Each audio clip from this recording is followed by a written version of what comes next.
Bismillahirrahmanirrahim. Assalamualaikum warahmatullahi wabarakatuh.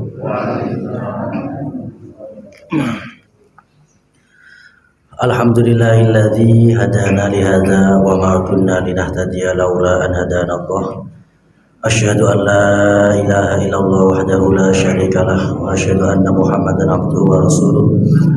Allahumma fasalli wa sallim wa barik ala sayyidina maulana Muhammadin wa ala alihi washabihi ajma'in.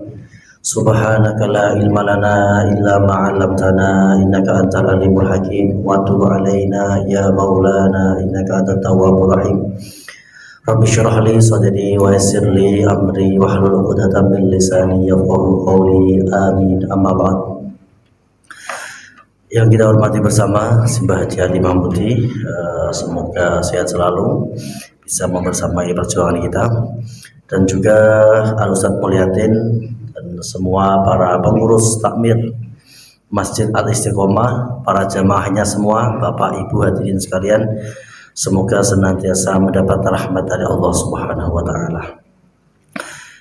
Kita lanjutkan kajian kita tafsir Ibnu Katsir surah An-Naml ayat 48. A'udzu billahi minasy syaithanir rajim. Monggo.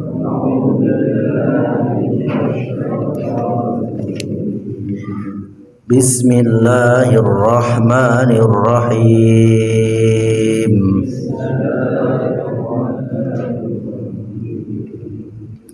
Wa kana fil madinati tis'atu rahtin yufsiduna fil ardi wa la yuslihun.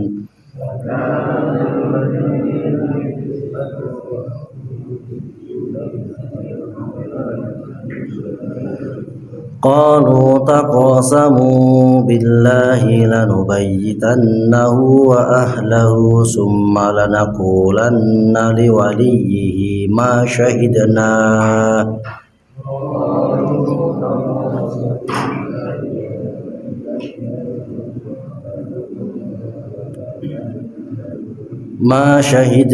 mahlika ahlihi wa inna lasadiqun.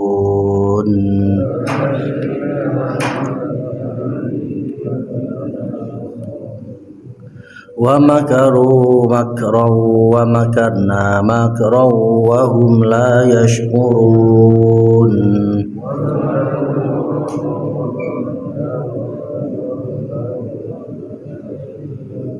Fanzur kaifa kana aqibatu makrihim anna dammarnahum wa qaumahum ajma'in.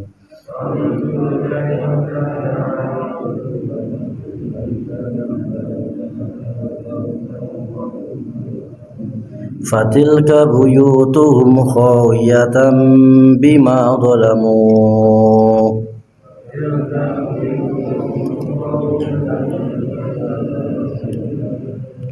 inna fi dzalika laayatan liqaumin ya'lamun.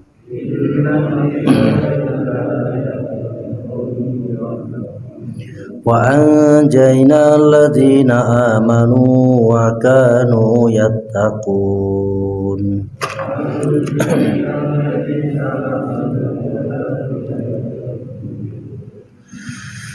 Bismillahirrahmanirrahim. Wa kana lan ana fil madinati ing dalam sebuah kutha apa tis'atu ruhdin, ya, songo wong lanang yufsiduna kang gawe kerusakan sapa tis'atu ruhdin fil ardi ing dalam bumi wala yuslihun lan ora padha gawe kebagusan sapa tis'atu ruhdin. Jadi ayat ini sebenarnya masih ada kaitannya dengan walaqad arsalna ila samuda akhahum shalihah. Jadi belum titik, ya. Allah Subhanahu wa Ta'ala mengabarkan kepada kita bahwa Allah mengutus nabinya, yaitu Nabi Shalih, kepada kaum Samud. khina yab'atsallahu ilaihim fada'ahum ila ibadatillahi wahdahu la syarikalah. Apa yang menjadi seruan Nabi Solih? Nabi Solih dan para nabi, semua para rasul, visi misinya sama, mengajak manusia untuk bertuhan hanya kepada Allah dan memurnikan ibadah hanya kepada Allah. Wa ma umiru illa liya'budullaha mukhlishina lahuddin hunafa'a. Jadi sejak Nabi Adam pertama kali ada rasul utusan itu Nabi Nuh. Nabi Nuh itu berarti sebelum Nabi Solih. Yang diserukan adalah pertama tauhid. Jadi tauhid itu sebuah hal yang keniscayaan, artinya tidak mungkin diingkari oleh manusia yang mau berpikir secara logika tanpa adanya fanatik. Kebenaran Allah itu kebenaran sing absolut, sing ngucapno sapa wae mesti sah. Makanya ini yang dimaksud mangkola la ilaha illallah dakhulal jannah. Barang siapa yang mengucapkan la ilaha illallah masuk surga. Bukan berarti ini sebuah legitimasi pembolehan berarti oleh nyolong, oleh zino, bukan seperti itu. Artinya ucapan bahwa tidak ada Tuhan selain Allah itu diucapkan seorang ustadz juga sah. Pengakuan tiada Tuhan selain Allah diucapkan oleh seorang pendosa juga sah. Pengakuan bahwa tidak ada Tuhan selain Allah diucapkan oleh seorang pencuri, bahkan orang berbuat dosa besar pun ucapan ini tetap sah. Jadi kebenaran absolut, kebenaran yang mutlak, itu ciri khasnya di bawah siapa saja pasti benar. Misalkan secara contoh logis kebenaran absolut itu ya paling gampang nyontohnya 1 + 1 2. Niku ora ono sing ingkari, ora ono khilaf. Ngene apa mboten? Masa ono sing khilaf? Oh bukan Pak Ustadz, kalau menurut profesor itu 1 + 1 sama dengan 35, kan enggak ada. Nah, kalimat pengakuan 1 + 1 sama dengan 2 ini diucapkan siapa saja tetap sah kebenarannya. Seorang ustadz, guru besar, guru SD, ataupun orang-orang yang dalam tanda kutip mempunyai kesalahan. Nah ini yang disebut mangkola la ilaha illallah dakhalal jannah. Lah begitu juga Nabi Soleh ini mengajarkan kepada umatnya, ngajak umatnya kuwi menyembah hanya kepada Allah. Dalam catatan-catatan sejarah kontemporer pun orang-orang sekuler, orang barat itu mengakui bahwa dulu manusia itu menyembah kepada satu Tuhan. Tetapi berkembangnya waktu, manusia mulai berpikir bahwa Tuhan yang maha dahsyat, yang bersifat satu itu terlalu jauh. Oleh karena itu mereka mulai mencari Tuhan-Tuhan yang menurut mereka dekat. Lah pemikiran-pemikiran seperti itu bisa dilawan secara teologis, secara kebenaran tauhid. Misalkan kenapa Tuhan itu harus Allah? Itu bisa diteologikan. Karena untuk menjadi Tuhan itu harus memiliki reputasi menciptakan langit dan bumi. Tuhan itu harus mempunyai sifat menciptakan, bukan diciptakan. Sedangkan berhala-berhala, patung-patung, dewa-dewa itu semua diciptakan. Terus kemudian secara teologis, kenapa Tuhan itu bukan manusia, bukan Nabi Isa? Secara akal yang sehat tidak mungkin orang yang lahirnya di bumi kemudian dinobatkan menjadi Tuhan. Itu akalnya siapa saja tidak akan menerima. Tuhan itu ya harus al-awal, yang paling awal, al-qadim, terus kemudian harus mempunyai otoritas penuh, mempunyai kekuatan yang penuh. Coba bayangkan seandainya Tuhan itu lebih dari 1, 3 atau banyak begitu. Kemudian nanti otoritas keputusan terbesarnya bagaimana? Cara memutuskannya bagaimana? Tuhan 1 ingin menurunkan hujan, nanti diprotes oleh Tuhan 2, diinstruksi. Menurut saya harus hujan salju. Diinstruksi Tuhan berikutnya. Kan rancau. Nah seandainya Tuhan nomor 1 mempunyai keputusan harus menurunkan hujan, Kemudian Tuhan nomor 2, ya saya ikut. Tuhan nomor 3, siap dan manut. Pertanyaannya, itu Tuhan atau apa? Kok anut-anutan? Tuhan nggak boleh seperti itu. Nah, maka kenapa secara teologis Tuhan itu harus satu dan harus bukan mempunyai sifat kemakhlukan. Tuhan harus berbeda dengan sifatnya makhluk, bukan anak, bukan ibu. Nah, inilah yang dimaksud qul huwallahu ahad, Allahus somad, lam yalid wa lam yulad wa lam yakul lahu kufuwan ahad. Nah, ini visi misi ini yang dibawa oleh Nabi Soleh pada waktu itu. Kemudian apa yang disampaikan oleh kaum Nabi Soleh, kaum Samud? Mereka mengatakan, wahai Soleh, seandainya benar kamu adalah utusan Allah, utusan Tuhan, berikan buktinya, tunjukkan mukjizatmu, apa buktinya? Terus kemudian Nabi Soleh bertanya, kamu emangnya minta apa? Nah, spontan kaumnya mengatakan, ya memang jika kamu ini utusan Tuhan, itu ada batu, harus kamu keluarkan dari batu seekor anak unta. Nabi Soleh mengatakan, seandainya Allah mengabulkan ini, apakah kamu mau beriman? Mereka mengatakan iya. Akhirnya Nabi Soleh berdoa kepada Allah dan diijabah. Keluarlah anak unta dari dalam batu. Kemudian pertanyaannya, apakah mereka beriman? Tidak. Jadi orang alasan itu ya alasan terus. Kayak jenengan ngajak ngaji, tanggane dulu ayo ngaji. Duh, mari malam Jumat kok, malam Jumat aku ra iso. Seandainya Anda rubah malam Sabtu, juga begitu. Duh, malam Sabtu aku ono acara. Oh, jenengan turuti wae ora bare. Memang dia enggak kepengin. Nah, inilah pentingnya bahwa tidak semua keinginan itu harus dituruti ya. Maka Ibnu Athaillah di dalam kitab Hikam mengatakan, seandainya Allah menuruti semua keinginan manusia, maka akan merusak dirinya. Nggih, jenengan aku kekarepane dituruti kabeh ya rusak. Ya rusak jenengan, rusak keluarga, rusak kabeh. Gini apa nggih? Maka Allah itu tidak mengabulkan suatu keinginan itu karena sayang. Kados jenengan duwe anak cilik watuk pilek, nggih. Namine cah cilik roh es mesti kepengin. Kepengin apa mboten? Kepengin. Jaluk es. Jenengan turutin apa mboten? Mboten. Ono ijik laki loro kok. Nek awak sehat ora apa-apa. Lah Allah lebih dari itu. Jadi pengertian Allah lebih dari itu, kasih sayang Allah lebih dari itu. Suatu saat Nabi sedang jalan-jalan bersama Ibnu Abbas, sepupunya yang masih kecil. Nabi menjumpai seorang ibu yang sedang masak. Karo ngendong anaknya nang buri, masak. Ya masak saat niki go kayu. Kemudian Rasulullah bertanya kepada Ibnu Abbas, wahai Ibnu Abbas, mungkin enggak ibu-ibu itu anaknya yang digendong kemudian dimasukkan ke api? Ibnu Abbas menjawab, tidak mungkin. Alasannya apa? Nabi bertanya. Ibnu Abbas menjawab, ibu itu sangat sayang kepada anaknya. Maka Nabi menjawab, dan kasih sayang Allah kepada makhluknya melebihi kasih sayang ibu kepada anaknya. Makanya jenengan tenang mawon ya. Jenengan mungkin aku kepengin kok gak keturutan yo.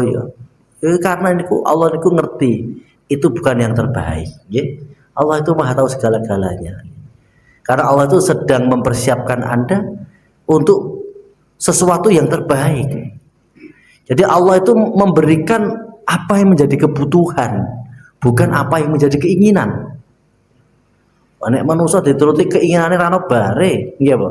Bojo siji jarak loro, jarak telu, jarak papat ora entek. Ngene apa nggih? Apa ora mari tukaran? Ya sing ngoten niku contone ngoten niku mawon. Pokoknya seperti itu, maka Allah itu wis mernah-mernahke, wis noto. Pokoke jenengan kudune raditu billahi robba. Lah, setelah ngoten, wa kana fil madinati tis'atu rati yusiduna fil ardi wa la yusrihun. Ada 9 pemuda niku sing musyawarah, ayo ontane Nabi Soleh dadi sembelih wae. Padahal niki mau wis perjanjian. Iki anak onto, kowe ya weruh metune saka watu. Muka mulai iki perjanjiane kamu harus menjaga menghormati anak unta ini. ketika satu hari ini minum di satu sumur, maka biarkan, jangan diganggu. Nanti besoknya baru kamu boleh mengambil air dari situ gantian. Jadi dikon ngapii lah. Tapi apa balasannya? Mereka justru merencanakan sesuatu. Qalu padha ngucap sapa niku wong songo mau wong sana iki sing tokoh provokator tukang gawe ontran-ontran wong songo iki ne. Takosamu nggih. Padha sumpah sira kabeh ing dalem wengi iki billahi kelawan Allah la nubayitunahu yaktine nyerang utawa nyerang temenan hu ing saleh wa ahlahu lan keluargane sumalanakulanna mongko nuli ngucap temenan kita liwalihi maring keluargane soleh masyahidna orang ngerti kita mahlika alihi ing kerusake utawa kematiane Nabi soleh wa inna lan sak temene kita iku lasadikun yaktine bakal bawe inna wa sak temene kita iku lasadikuna yaktine wong kang jujur kabeh. Jadi ternyata jahatnya tuh luar biasa. Mereka merencanakan untuk mateni napa nyembelih unta niku wae. Akhirnya unta dicekel disembelih. Barang bar disembelih terus kemudian Nabi Soleh niki kan memberikan peringatan ya. Qala ya qaumi lima tasta'jiluna bis sayyiati ayat sebelumnya qablal hasanati laula tastaghfirunallaha la'alakum turhamun. Wahai kaumku, kamu sudah melampaui batas. Kowe iku kok malah njaluk bukti, tak turuti malah ontane mbok sembelih. Kowe kudune lek ndang cepet-cepet nyuwun ngapura maring Allah supaya Allah melasi maring awakmu kabeh. Qalu tayyarna bika wa bimam ma'aka qala ta'irkum indallah bal antum qaumun tuftanun. Iki ra gelem wis gawe salah nggih. Kon njaluk ngapura ra gelem niku kan banget. Bareng ngoten ternyata malah mereka niku gawe siasat meneh. Wes ngene ae. Iki nek dimbar-barno kok ternyata soleh iki malah selot dulu. Bagaimana kalau kita merencanakan untuk membunuh dia? Terus sebagian orang mengatakan, "Lah engko nek keluargane nuntut piye?" Ngene ae. Mau dipateni terus awak dhewe ngomong nek awak dhewe gak ngerti sapa pelakune. Piye menurutmu? Akhirnya mereka ini kudu merencanakan itu. Kita baca dulu napa niki namine tafsiran dari Ibnu Katsir. Yukhbiru ta'ala an taghati samudi wa ru'usihim alladzina kanu ta'a qaumahum ila tawil kufari. Allah menjelaskan bagaimana jahatnya umat Nabi Soleh yaitu kaum Samud yang mereka melakukan kesesatan dan tipu daya yang sangat keji. Wa takdzibi sholihin wa alibihim alhal ila annahum aqaru annaqah. Mereka berdusta wis jahat tukang ngapusi nggih. Mereka menyembelih unta tambah meneh wahamu biqatli sholihin aidon. Wis bar mateni untane terus mereka duwe niat jahat kepengin mateni Nabi Soleh. Bi ambaituhu fi ahli lailan. Mereka ingin membunuh Nabi Soleh di saat malam, kemudian tiba-tiba ia seakan-akan tidak tahu menau. Nah, ini yang dimaksud taqasamu billah la nubaitanahu wa alahu sumalanakulana li walihi ma syahidna mahlika alihi wa inna la sadiqun. Jadi memang pembunuhan itu termasuk bagian dari dosa besar ya. Wonten sebuah hadis nggih, silahkan Anda beragama secara ringan-ringannya asal Anda tidak pernah mempunyai sejarah mateni wong. Jadi bagaimana pentingnya kulolan panjenengan itu menghormati, menjaga kehidupan kita dan kehidupan orang lain. Artinya sombeno akhirat niku ketika masalah dosa yang paling dikoreksi niku nggih kasus pembunuhan. Nah, karena kasus pembunuhan ini merugikan banyak hal. Ya marai napa negarane ora aman. Terus pembunuhan ini juga termasuk bagian dari maqasidus syariah sing dilarang ya. Jadi maqasidus syariah intisari dari ajaran Islam ini kan pertama adalah khifduddin, jogo akidah. Intisari ini ngoten pertama. Terus kedua khifdun nafas nggih. Intisari ajaran Islam iku jogo nyawa. ojo gampang-gampang mengalirkan darah. Maka sangat buruk sekali ya, orang yang melakukan pembunuhan itu. Terus intisari dari agama termasuk hifdzun nasab, menjaga nasab. Oleh karena itu dalam syariat Islam ada pernikahan supaya menghargai nasab. Ben Pak Ane kuwi jelas. Terus hifdzul mal. Hifdzul mal itu menjaga harta. Ora kena ngrugekno hartane wong liya, hartane dhewe ora kena. Dan yang terakhir adalah hifdzul akli, menjaga akal. Karena manusia mampu berperadaban itu karena mempunyai akal. Akal ini adalah kunci peradaban itu. Kembali ke ayat ini. Wa innahum lasadiquna fi ma akhbarahum min annahum lam yushahidu dzalika. Mereka merencanakan jahat, ingin membunuh Nabi Shalih di malam hari, kemudian ia tutup-tutupi. Mereka akan mendatangi keluarga Nabi Shalih dan mereka mengatakan kami tidak tahu dan kami ikut berbelasungkawa. Wa kana fil Madinah ay Madinatu Masamud ya. Artinya negeri Samud ya. Tis'atu rutin maksudnya ay tis'atu nafarin, ada 9 orang atau 9 kelompok. Yufsiduna fil ardi wa la yuslikhun wa inna ma ghalaba haula'i ala amri Samud. Yang 9 ini adalah tokoh-tokoh kaum Samud. Jadi sing duwe niat jahat mateni ontane, menyembelih ontane Nabi Shalih 9 orang itu, kemudian mereka merencanakan membunuh Nabi Shalih. Ini wong sing paling berpengaruh di kalangan kaum Samud. Li'annahum kanu kabairahum wa ru'usahum.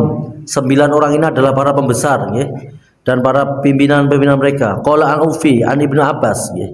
Karena tafsir Ibnu Katsir ini menggunakan metode bil maksur, menafsirkan ayat dengan riwayat. Nah, ini maka diriwayatkan sebuah hadis dari Ibnu Abbas. Haula'i hum alladzina aqaru naqah. 9 orang itulah pelaku penyembelih unta Nabi Shalih. Ai alladzina sadaru dzalika araidhim wa musyawaratihim qabahumullah wa lanahum. 9 ini orang yang paling menentukan kebijakan di kota Samud itu. Dan ini dilaknati oleh mufassir, semoga Allah melaknati mereka. Waqad fa'ala dzalika qala Asudi, Imam Asudi meriwayatkan dari jalur an Abi Malik an Ibnu Abbas kana asma'u haula itisah. Nama 9 orang itu adalah Dakmai, terus Wadaim, namanya Daim, Waharma, Harma, Waharim, Harim, Wadaab, Daab, Sowab, Ribab dan Mustigh. Wa qadar Ibnu Salaf an akhir anaka alladzi basyaru dzalika biyadihi. Qala ta'ala fanadu sahibahum fata'adu fa'aqara. Di 9 orang ini mereka memanggil teman-temannya kemudian menyembelih unta Nabi Shalih yang menjadi mukjizat ya. Maka kurulan panjenengan niku du seneng. Sebab mukjizate kurulan panjenengan niku tidak berupa hal sing spektakuler tapi berupa ilmu pengetahuan. Apa itu? Al-Qur'an. Coba seandainya jenengan diwehi mukjizat unta utawa tongkat Nabi Musa, terus bisa apa menjawab permasalahan jenengan sing kados saat iki? Tapi ini Al-Qur'an itu menjawab semua. Ketika jenengan di dalam lingkungan sosial nggih, nemoni wong sing neko-neko, ana wong sing seneng gremeng, ana sing seneng rasani, ana sing seneng elek-elek, ana sing seneng iri. Al-Qur'an duwe solusi. Apa? Wal kadhiminal ghaidha wal afina anin nas. Urip nang masyarakat iku kudune iso menahan diri, nahan ego, nahan emosi, lan harus penuh memaafkan. Karena nek ora pinter maafno, isine tukaran tok. Ini Al-Qur'an memberikan solusi. Ketika jenengan sedang kecewa dengan pasangannya, Al-Qur'an duweni solusi. Wa asa antakrahu syai'a wa yaj'alallahu fihi khairan katsira. Seringkali dibalik ketidakpuasan kita kepada pasangan kita, dibalik itu ada kebaikan-kebaikan yang banyak yang kita tidak menyadarinya. Sakurang-kurangnya pasangan kita itu pasti mempunyai kelebihan. Itu solusi. Coba nek misalkan jenengan niku mukjizate ora Al-Qur'an onto. Iso apa onto niku? Terus tongkat. Jenengan nek duwe masalah terus apa nggo ngepruki tanggane ngoten. Kan yo malah ditangkap polisi. Ketika kita sedang mempunyai sebuah visi misi, mempunyai ide gagasan agar bisa terrealisasi apa? Wasyawirhum fil amr. Dimusyawarahkan, cari mufakat yang terbaik. Niku Al-Qur'an. Bagi kangkang sing seneng ilmu astronomi, senang mempelajari tentang tata surya, ya ma'syarul jinni wal insi in istata'tum an tanfudu min aqtaris samawati wal ardi fangfudu la tanfuduna illa bisultan. Itu memuat tentang sekian, bahwa di tata surya sana ada berbagai macam bintang-bintang yang bisa diteliti. Itu Al-Qur'an. Maka Al-Qur'an itu mukjizat yang menjawab semua permasalahan. Dan selain itu Al-Qur'an ini juga mengajak kita untuk berpikir secara benar. Misalkan di dalam niku cerita Nabi Ibrahim dan Nabi Ismail, falamma balagha ma'ahu sa'ya qala ya bunayya inni ara fil manami anni adbahuka fangdur madza tara qala ya abati fa'al ma tu'mar satajiduni insyaallahu minas sabirin. Ketika Nabi Ibrahim niki melaksanakan perintah Allah untuk menyembelih anaknya, ada nilai-nilai tarbiyah di situ. Apa itu? Nabi Ibrahim tidak serta merta memaksakan kehendaknya, tapi Nabi Ibrahim mengatakan fangdur madataro, nang aku diperintah Allah kau nyembelih awakmu, bagaimana pendapatmu? Ini ada nilai tarbiyah di situ. Tidak main paksa. Oh aku iki nabi mesti bener, kowe kudune manut. Nah, apalagi kita. Maka ini nilai-nilai tarbiyah, ini Al-Qur'an. Di dalam kita ini pendidikan, di dalam apapun itu harus membuka pola pikir. Kita harus menasehati, kemudian kita membuka. Kowe nek pinter iku bakal ngene. Wong nek sabar itu akhirnya seperti ini. Kita buka pola pikirnya. Lah ini Al-Qur'an. Nek misalkan tinggalannya ontoh terus tongkat apa gawe apa? Tor nggih, dalam sejarah-sejarah dikai mukjizat sing aneh-aneh sing bisa spektakuler, ya mereka pun enggak beriman. Tapi ini Al-Qur'an luar biasa. Am khuliqu min ghairi syai'in am humul khaliqun. Ngajak wong berpikir. Hei manusia, apa mungkin alam raya ini yang sifatnya wujud kemudian disebabkan oleh sesuatu yang tidak wujud?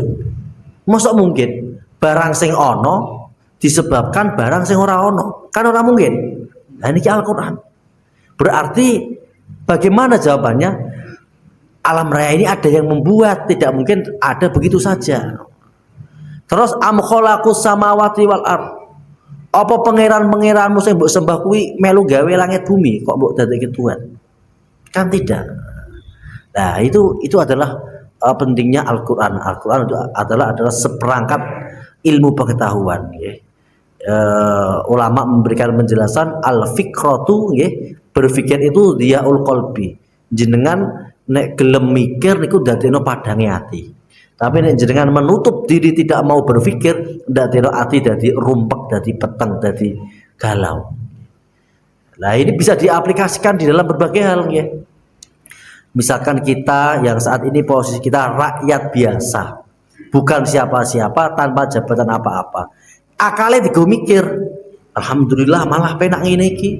Wenang wayah mancing-mancing, wayah jagung-jagung, ora mikir pinjer pin, ora mikir dikejar-kejar LPG, wayah mangan-mangan, wayah turu-turu, tenang. Lah ini pola berpikir. Kalau kita tidak mempunyai pikiran seperti itu, akhirnya nopo? Akhirnya grantos. Penak wong kae dadi pejabat, penak wong kae dadi wong sugih. Nah, akhirnya ngoten. Lah maka kita dengan akal ini kita dilatih untuk berpikir. Ora penak dadi wong sugih, pikirane bulet, mikirno iki, mikirno iku, penak iki pas-pasan santai. Mangane ya padha sepiringe, hasilnya ya padha warege, ya.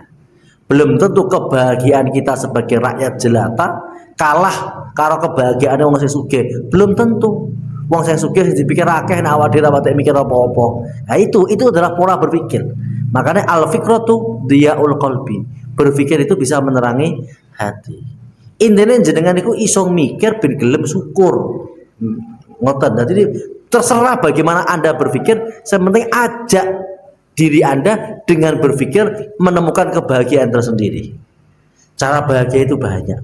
Di antara ulama dan wali niku ono sing karena seneng munggah gunung. Kenapa naik gunung? Karena dengan naik gunung niku ndadekno wong syukur.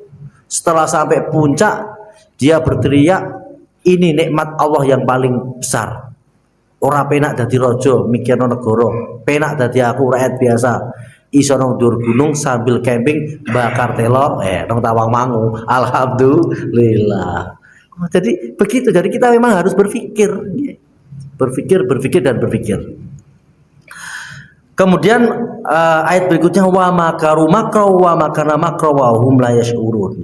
Mereka merencanakan tipu daya jahat tetapi tetap kalah dengan makare Allah. Manusia niku kadang-kadang sok-sokan gawe strategi, gawe metode, tetap kalah karo kehendake Gusti Allah. Seberapa besar keinginan kita tetap akan kalah dengan kehendak Allah Subhanahu wa taala. Lah makanya ayat Al-Qur'an niku nasihate kula lan panjenengan iku ngeten, fa ida azamta fatawakal ala Allah.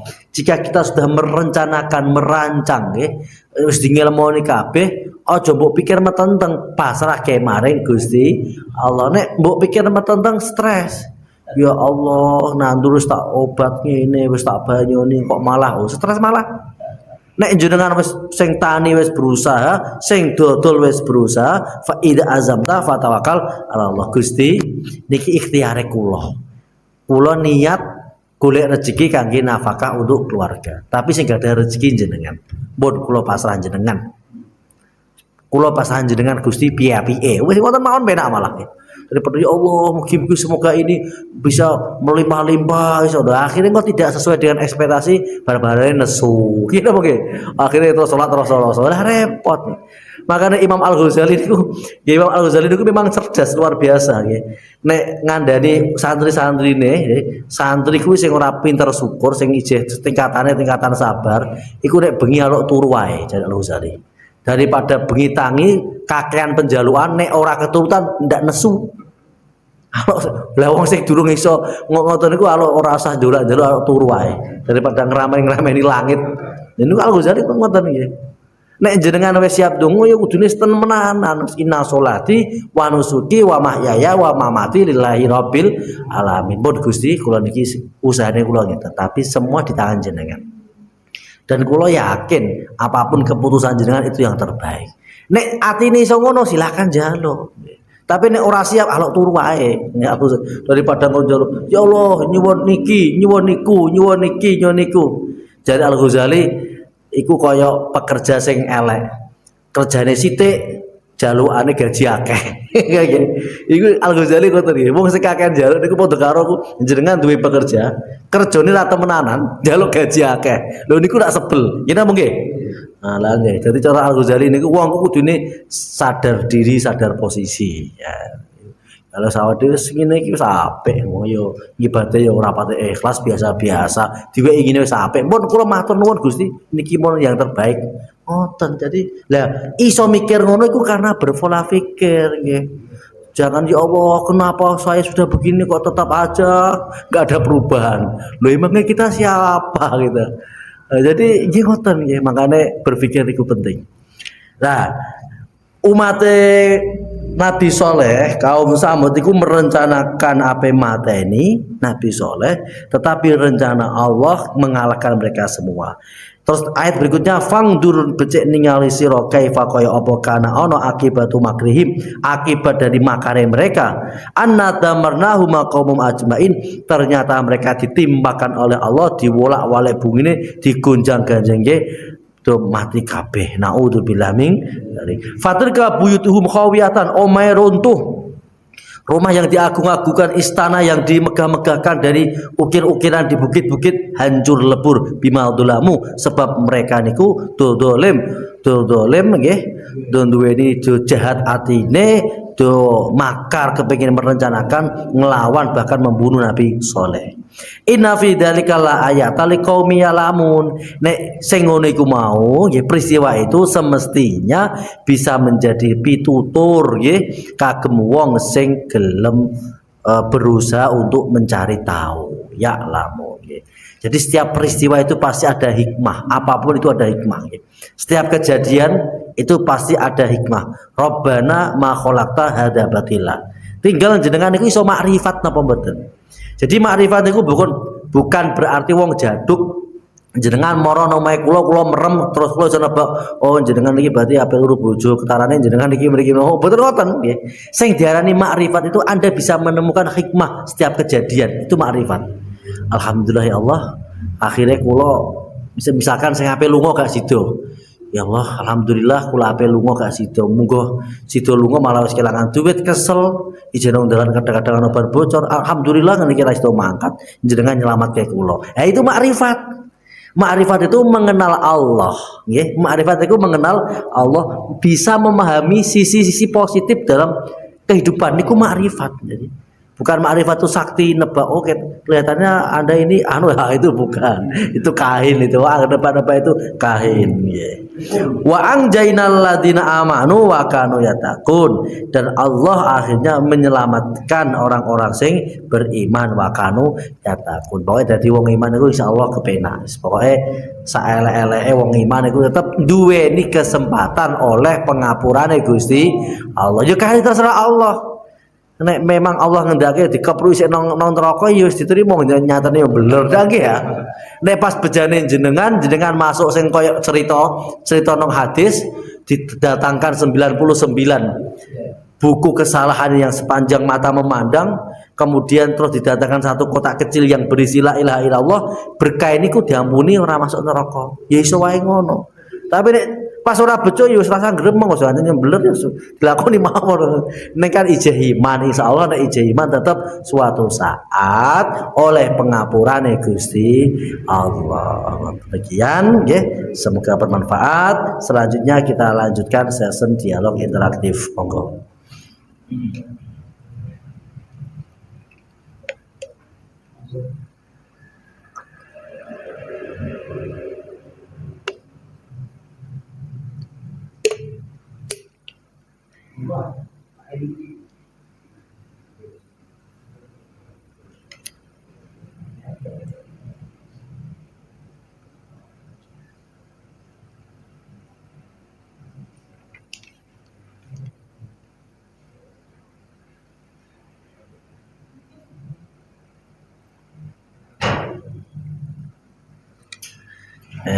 Nek boten ada yang ditanyakan ya tidak usah memaksakan ya. Memaksakan itu tidak baik. Mengalir apa adanya saja. Nek memang ada hal yang kepengen ditanyakan nek orang ya orang usah dipaksa. Apa yang dipaksa niku rapi. La ikraha fid din. Tenang. Jadi urip niku sederhana.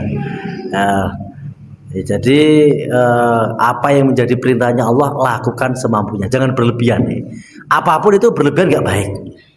Masih yang ibadah niku nek berlebihan ya ora apik. Zaman biyen niku wonten nggih. Nabi niku menjumpai seorang wanita niku salat tuh mati dikencang-kencang nggih. Supaya ben iso tangi. Lha niku malah tegur Kanjeng Nabi, "Aja kaya ngono, ora apik. Ya nek ngantuk ya turu, kesel leren. Wayahe nyambut gawe, wayahe ngaji. Oh, pokoknya apa wae niku nek berlebihan niku mboten apik." Bahasa berlebihan di dalam wasatnya disebut tasyadud. Tasyadud itu berlebihan. Nah, jadi mangan kelebihan nggih mboten saiki napa mboten nggih. Mangan iku enak tapi nek berlebihan ya wis ora apik. Pokoke sederhana. Jadi makanya ada ayat wa kadzalika ja'alnakum ummatan wasatan litakunu syuhada'a 'alan nas. Jadi sing apik niku ya tengah-tengah, khairul umur awsatuha. Nah, termasuk yang menjadikan perpecahan umat Islam mulai di era Utsman terus ketika masuk di Ali itu paling parah di masa Ali itu ya karena umat yang berlebihan ngoten niku nggih. Sing do protes bahkan sing mateni Utsman niku wong sing do rajin ibadah. Wong sing ibadah napa sregep ning ilmune gak ono. Wah niku malah ngel agama. Oh kenapa kok begini, ini pasti kafir ini, kalau kafir dibunuh saja. Jadi sahabat Utsman itu diarani wis kafir ya. Karena wa man lam yahkum bima anzalallah fa ulaika humul kafirun, tidak mau berhukum dengan hukum Allah. Nah, jadi ya seperti kayak tenggene Indonesia kita niki. Ya pasti kita harus menerima bahwa nang Indonesia niku ya nyatane kesepakatan kita para pendahulu kita niku adalah dasarnya Pancasila, ya kita terima. Al muslimuna ala syurutihim. Dan ini juga sudah dilakukan Rasulullah. Kanjeng Nabi ketika berada di Madinah mencetuskan piagam Madinah itu mboten berlandaskan hukum Islam, mboten. Nggih kesepakatan. Karena di situ masyarakatnya majemuk nggih. Ana wong Yahudi, ana sing Nasrani, ya begitu. Pokoknya sedang-sedang mawon ya. Khairul umur ausatuha, yang sedang-sedang saja. Yang penting noto ati ikhlas, ikhlas maring Allah. Apapun yang kita lakukan, niatkan bahwa segala kebaikan adalah bagian dari perintah Allah. Demikian, semoga bermanfaat. Kita akhiri bersama. Subhanakallahumma wa bihamdika asyhadu an la ilaha illa anta astaghfiruka wa atubu ilaik. Wal afu minkum. Wassalamu alaikum warahmatullahi wabarakatuh.